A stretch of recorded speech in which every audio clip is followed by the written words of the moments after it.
I cannot believe I didn't do a deep dive on this game before. It has everything. And let's start with the amazing graphics. Unreal Engine 5, but real Unreal Engine 5. It's a metaverse with various different genres inside of it, including racing, PvP, but it's also a lifestyle metaverse. It's fully open world. There's so many earning opportunities. So not only is it play to earn, it's also build to earn, learn to earn. Needless to say, I am super excited for the release of this game, or rather, of this metaverse. It's a shame to call it a game because it's so much more than just a video game. It went totally under everyone's radar on the mainstream, and I've only covered this game whenever I did videos about Cardano play-to-earn games, because this game is made on Cardano, my absolute favorite blockchain. That being said, this game is called Cornucopias. My name is the Inspector. You're about to be mind blown, and let's get this show on the road. Let me preface this by saying I am not sponsored to do this video. I'm doing it out of my own free will. Hopefully I have free will. Do we have free will? Yeah, let's not get into philosophy and start the review of Cornucopia with their Unreal Engine 5 and the way they used it. So the way I understood it is Cornucopia had access to the Unreal Engine 5 way before the public release of the engine. So they had way more time to work with it, and it is so noticeable. There is not one single crypto game that looks this good. A lot of you now will say, well, Illuvium looks good as well. It's also Unreal Engine 5. Yes, it is, but look at the color palettes on Illuvium, look at the color palettes that Cornucopia uses. Cornucopia uses a much wider array of colors. Not bashing into Illuvium, we're just nitpicking here, and this is what I love about doing videos like this. We can nitpick at which game looks better, while at the same time both of them look much better than anything else out there on the market. So, just saying. The details as you walk through a cave and look at the rock formations is absolutely breathtaking. And there's not a lot of Unreal Engine 5 games released even for regular gaming. Most of them are stated to be released in 2024, so Cornucopia is right up there with them. But the difference is Cornucopia already has a playable version of its game. On Monday of this week, they have started the sort of pre-alpha testing of their racing league. Yes, they're doing a racing league first. That's going to be the first release before they release the full metaverse. So the Racing League is just one part of the many parts that makes Cornucopia a metaverse. And that brings us to our second talking point, which is various genres. So a game usually picks one genre, sticks with it. You're either an RPG, you're either a racing game, or you're a PvP, first-person shooter game. Cornucopia has everything.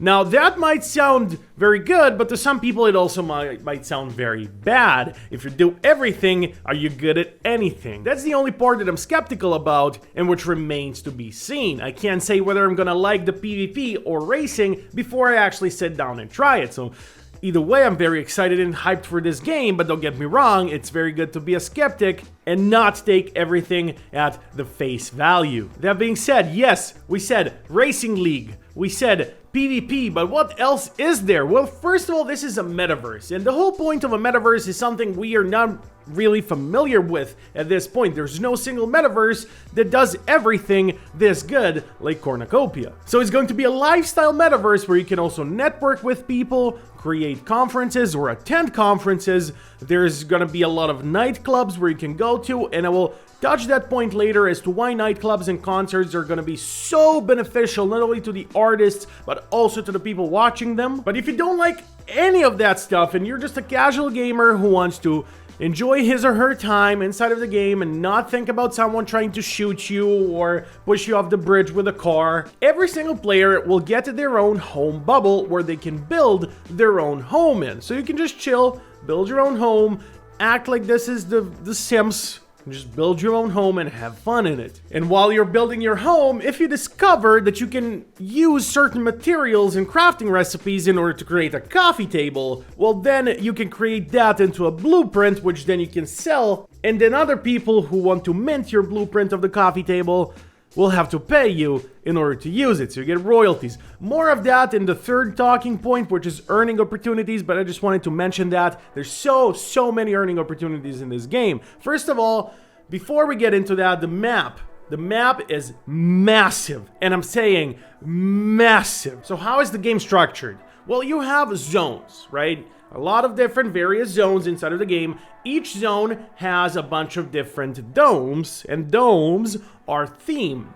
Inside a themed dome, you can also own land, or you can create your own dome. You can buy an NFT dome and create your own thing from scratch and have people join.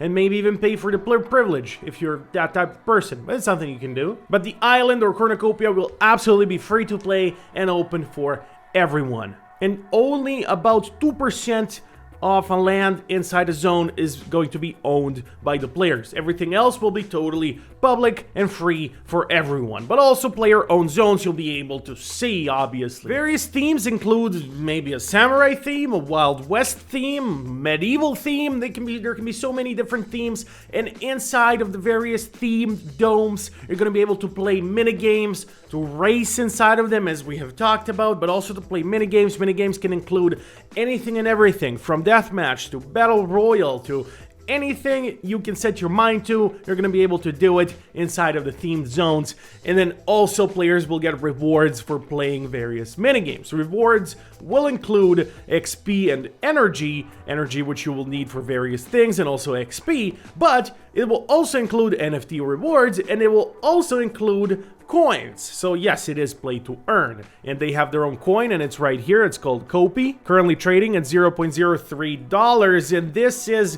where the whole next potential 100x is coming from, because this is their all-time chart. And the Cornucopia has only started trading in December of last year. So where this can go in the bull market is not something that I can say, because I know as much about this as the next guy. Who knows where it's gonna end up? Maybe Cornucopia will be a rug pull and everything goes to zero. How likely is it that that's gonna happen? It's not very likely, but you always gotta have it in the back of your mind, and don't take anything at face value. Research everything yourself before you really get into this, or before you start buying coins or NFTs. Now, that leads me to my next talking point, which is the earning opportunities. And first of all, let's check out their website. On their website, it says play to earn, build to earn, learn to earn, stake to earn. And before we get into the more spicy and interesting stuff, let's brush through what they say on their website. So first of all, play to earn. I already explained how that is going to work. So by playing various minigames, you're going to be able to earn their in-game token, which is just going to be called the player coin, which then you'll be able to transfer into Copy, which is their governance token that is then tradable for USDT. Now, build to earn. So the game allows players to craft their own NFTs, such as furniture and tools, and mint them into island blueprints. And this is what we talked about before, the blueprints, right? And so then other players can then buy the blueprint, gather the materials, and craft the in-game item into a brand new NFT. So this is the build to earn concept, and this is not something I have seen in any game before. So you're going to be able to play around with their in-game builder and editor and try to create new items. In case someone needs your specific item for their specific purpose, they're going to be able to buy the blueprint off of you. So why would anyone buy the blueprint off of you rather than create something on his own? Well, let me give you an analogy about this, all right? Imagine you find a very cool rock, right? And then someone else, he also gets outside and he finds a cool rock, but doesn't really like his rock. It doesn't suit his specific purposes. He really wants your rock. Well, because you have something that's very valuable at this point, it is scarce, it's a very specific rock made for a very specific person that this person really wants. And rather than searching the whole world for that very specific rock, he can just buy it off of you. Well, that's kind of, hopefully you understand this analogy. So that is why you can create something that other people will potentially want to buy as blueprints and then make themselves. And then how would they make it? Well, they need various materials for that, which leads us to the next earning opportunity called gathering materials and crops. There will be a need for a workforce that is just going to gather materials and sell them on the open marketplace, because Cornucopia wants to build a free and open marketplace. You're lacking some wood. Rather than go down and chop a tree, you can just go to the local marketplace and buy some wood off of someone who just works that job specifically, and those are really the money incentivized players, and it's totally fine with me. All of that sounds really good in theory. Hopefully in practice it's going to be even better than we can imagine. But Learn to Earn is next, and Learn to Earn is where Cornucopia is teaming up with the best educational centers in the world to build a learning experience in the metaverse. There's an upcoming partnership with the European Business University, and players, or rather students, will be able to enjoy learning via the educational centers and earn rewards through playing educational minigames. Perfection. Love to see it, love to hear it. I love education, I love educating the masses and giving them incentive in the form of rewards for learning. Absolutely perfect. Stake to earn, obviously there will be opportunities to stake and earn passive income, and also NFTs and Cornucopias, giving you risk-free items that you can later use in-game or sell in the open marketplace. Of course, you're also going to be able to stake the land that you get, but the land needs to be worked on, the land needs to grow crops, the land needs to do all of that and grow trees, and you're going to need a workforce for that, so you're going to need to lease your land to someone else so that he can cultivate your land and then you can share in profits. NFT renting, such a good feature. I keep saying it, best feature ever for crypto games. Another earning opportunity is making and selling clothes, NFT clothes, or maybe even clothes as blueprints. So this one is pretty self-explanatory. I don't need to go on with this, but this is a big earning opportunity. Now, another earning opportunity that may not be noticeable at first sight, especially talking about a video game, is commerce. Commerce and also networking. The metaverse, especially a metaverse like Cornucopias, a metaverse in this stage, this looks this good and it has this many features and this many potential players, active players, will attract large crowds, obviously, and large crowds will attract commerce. Now, commerce will be able to work in various ways inside of this metaverse, from creating crypto-themed conferences to creating freaking rare fish market conferences where people can go and network and meet other people and potentially set up new business ideas. And now, how would doing business in the metaverse look like? It's not something we can know at this point. It is all so new, and my guess is as good as yours as to how these businesses will function on a day-to-day basis.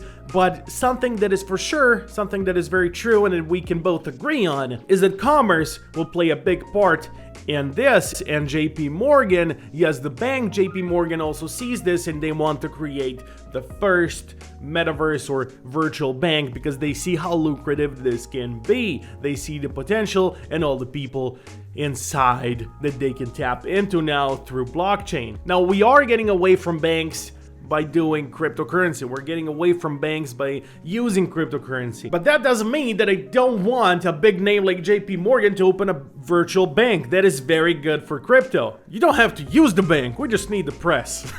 Now, why would they do that? Well, let's see. Fortnite did a concert. They did multiple concerts, and their concerts were earning somewhere around $30 to $60 million every time they were on, every concert they did, which is absolutely abnormally big. That's much bigger than any real concert that's ever been done, because it attracted way more people than a normal concert ever could host in a single arena. So the money guys see that. The money guys see that and they go like, okay, I can see how this can be beneficial to my business as well. So concerts and nightclubs, as I mentioned in the beginning of the video, are gonna be a lucrative business inside of this metaverse. And why would you join such a concert or join such a nightclub while playing inside of this metaverse? Well, you don't have to if you don't want to, but you do have the option of having some entertainment. There's gonna be live artists performing, and you're just gonna be there enjoying the show. And rather than a normal concert in real life where the artist just stands around and sings, maybe dances a little bit, this is gonna be a metaverse concert where you can float around, you can all be in cars going at the speed of light while enjoying the concert in the stratosphere. The possibilities are endless.